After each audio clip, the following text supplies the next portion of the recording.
I know there are certain situations you do have to have perfection, but let's be honest with you, family. You're going to learn more from just getting it done and then continue to reiterate what you learned from the previous situation.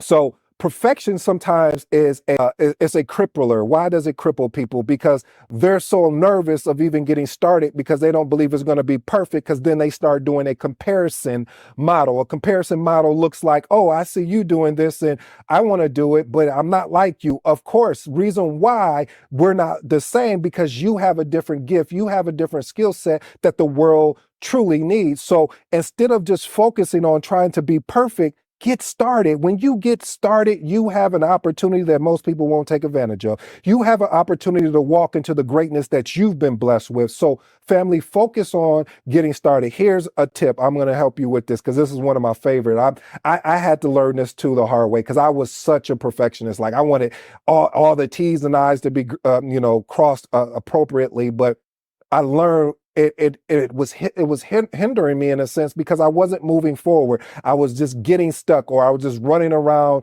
in a circle. So here's a tip: set realistic deadlines instead of aiming for unattainable perfection, and then focus on completing the task to a reasonable standard rather than obsessing over every detail. Listen, I tell you, family, I obsessed over every detail to the point where then I wouldn't even put out the video, or I wouldn't even put out the article, or I wouldn't even put out this thing here, this book, because I was obsessed with all the details instead of saying, hey, this is how you get better. Yes, people are going to critique you. Yes, people are going to have their own opinions.